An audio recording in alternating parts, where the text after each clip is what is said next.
I want you as a public podcast listener to really think to yourself, I said yes to that thing, which meant I had to say no to that other thing. Could I have combined the two? Did I just do double the work? Should I have said no to both of them? How should that have changed? And now that I've recognized this, okay, because it's about recognition. It's not about kicking yourself because you did it. It's about recognition that it occurred. How now will you make sure you don't do it again? Or what will you adjust or speak to make it possible to do that thing? Mentoring with Geraldine is a bite-sized practitioner podcast for naturopaths, nutritionists, herbalists, coaches, and practitioners. This podcast responds directly to the needs of you, the practicing natural therapist. We have interviews during the holiday season and business and mindset support each week, so you'll get the variety you need to enjoy and stay motivated in your practice. If you want to connect with me, always check the show notes because that's where you'll find the links to book appointments. Now, let's get started. Hello, everyone, and welcome to Mentoring with Geraldine and the Bite Size Podcast. How the devil are you? So, for those of you who are new here, what happens is we have the podcast, and I will give you something to think about at the end of this podcast. Who are you? You're a solo business owner. You might be a naturopath, a nutritionist, a herbalist, or you might not be purely solo, but part of your work is solo. And you just need that motivation and help that a podcast and me, well, it's what we're going to give you. And it's what I needed back in the day, and I wasn't getting. It wasn't there. So hopefully what's going to happen today is if you don't join the strategy lab and get the workbook and the additional support and the additional recording, you still stay on and enjoy the podcast. So we have just finished July, which was our end of year. And if you are in strategy lab, you got the big spreadsheet and the one that hopefully totals up for itself.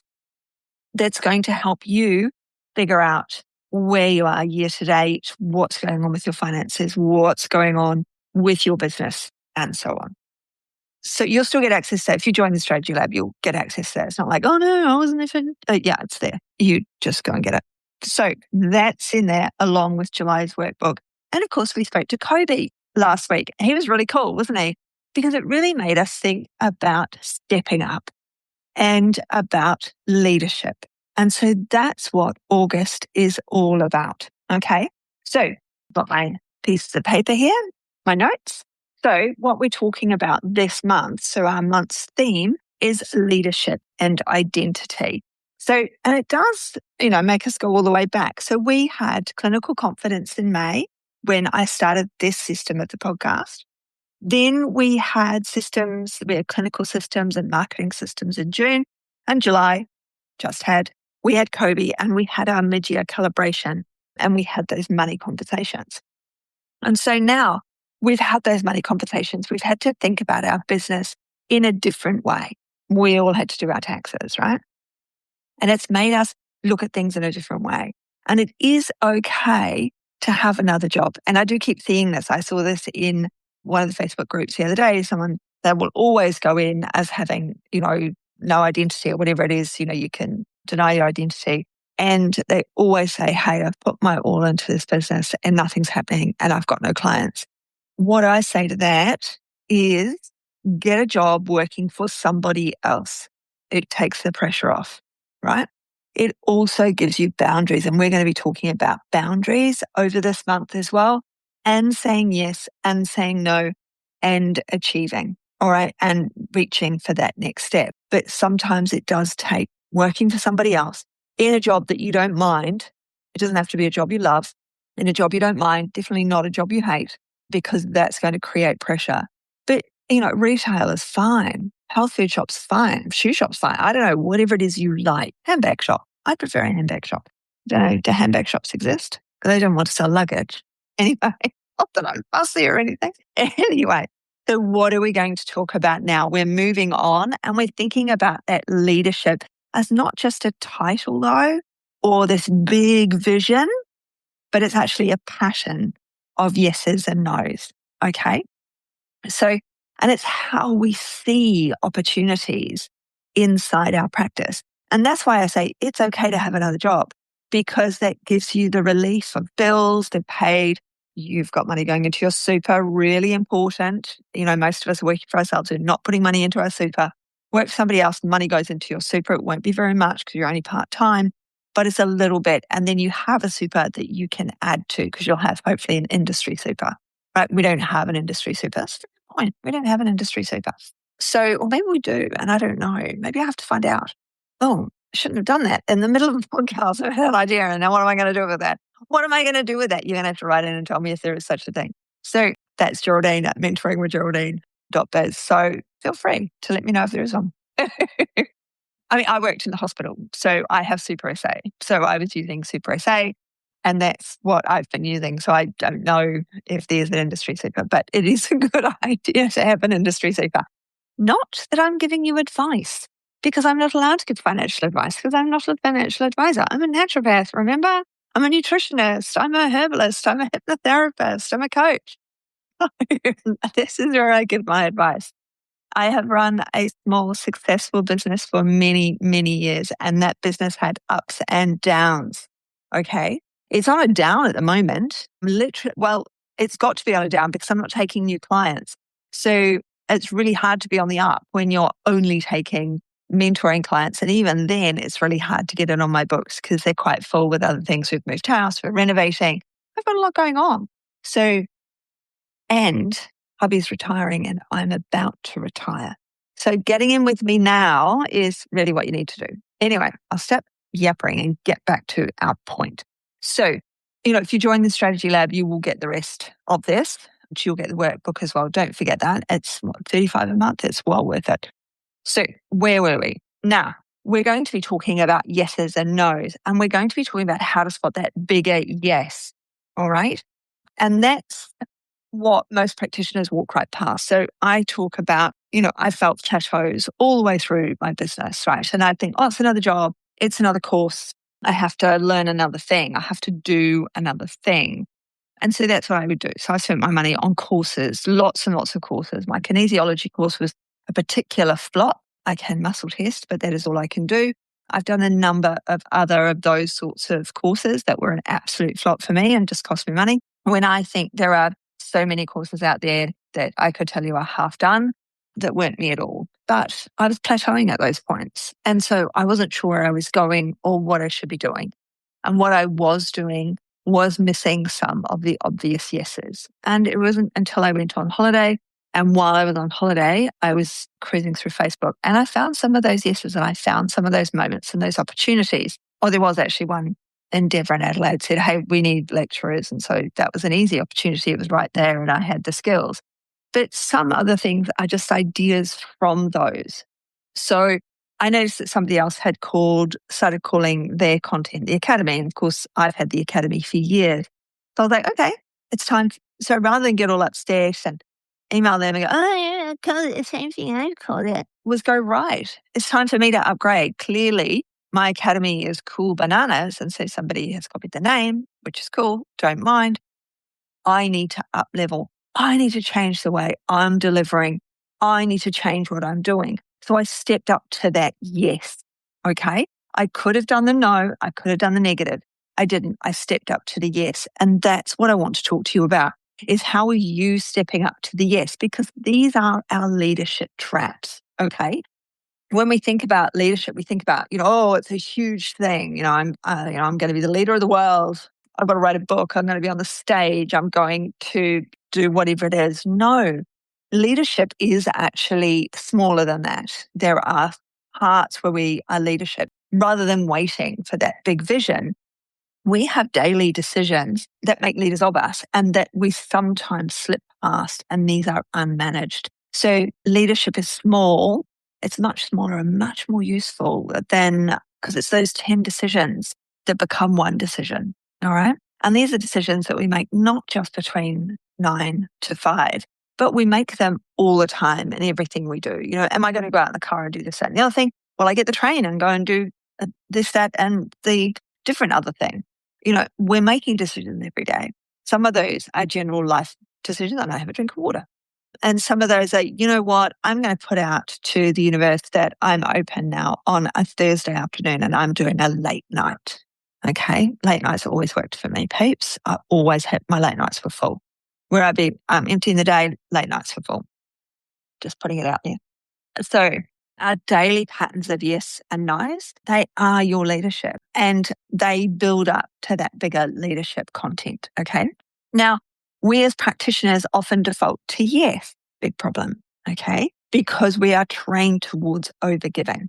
And then you add the coaching training and you're trained to say yes twice as many times. That overgiving default does have a cost. It is something you begin to resent and a practice that's, slightly the wrong shape.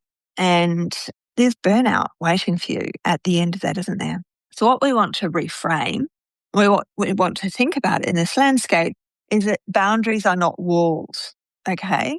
It's the shape of the practice that you're actually trying to build. Now, boundaries as walls, so those are the boundaries. A boundary wall is your calendar or your diary. So I work on a Monday. I'm not seeing any new clients. So the few clients that I see on a Monday. I mentor on a Monday and a Tuesday. I will see mentees on a Tuesday as well. So they're not, told they can only be in on a Monday. But my Monday is quite a long day. And outside of that, if a mentee says to me, hey, Geraldine, I'm working Monday till 5. Can I see you at 6 o'clock? First of all, I'm like, which time zone are you in? Because what's your 6 o'clock in comparison to my 6 o'clock? And then I'm like, yes, that's absolutely fine. I'm happy to work till your 6 p.m. We're the same time zone. I'm happy to 6 p.m., even though my diary only says 5. So I can have absolute boundaries and say no. And if I had small children, 5 o'clock would be an absolute no, probably, because I would have to go and pick them up from out of our school care, or I would have to get the dinner on. I would have to do those things. But I've managed things so that I always managed a late night. So I would always work till 8 p.m. on a Monday because my husband was home on a Monday night. So he would do the kids. And it was a great afternoon and evening for him. They had the best time. So that was a really important time for them, for me not to be around. That actually worked really well. But we do have to find, that is a box and that is a boundary box. But there are other things. That's the paradox, isn't it? So the practitioners who lead best don't just say no more often. They say yes more clearly to fewer things. We're careful about what those fewer things are. Okay. Today, I want us to look at the reframe. Okay. I want you to think about, so this is for the people who are in the public podcast area, and this will flow into our private, into the strategy lab. I want you to really think over the last week that's just had, and over the coming week, perhaps. I just want you to sit and think for a moment. Every time you said yes, what did you say no to? Because every yes, there has to be no. Or did you leave that and just do double the work? So did you say, yes, I will do the dishes, knowing that you still had to do your accounts? Rather than saying, actually, can somebody else do the dishes, please? I have to do my accounts because I'm working with you work from home thing. Or even if you work in a business, you take work home with you because you're the solo worker. Okay. So when you said yes to something, what got a no? That is our question for you out there in podcast land. We've got our workbook. So we've got our actual work to do inside the workbook. I pause here. Sorry, I have to have that little cough there. I might just have to have another one between the two. But we're going to have our little pause because I want you to think. I want you as a public podcast listener to really think to yourself, I said yes to that thing, which meant I had to say no to that other thing. Could I have combined the two? Did I just do double the work? Should I have said no to both of them? How should that have changed? And now that I've recognized this, okay, because it's about recognition. It's not about kicking yourself because you did it. It's about recognition that it occurred. How now will you make sure you don't do it again? Or what will you adjust or speak to make it possible to do that thing, right? So I worked a late night Monday because my husband was home. I would sit in my office, which was the front room. I would sit in my office and it didn't matter whether I had a client or not. I did not come out of the room until 7. I'd let myself do 7 so that I could say goodnight to the kids. But sometimes my last client was 7, so I would come out at 8 o'clock.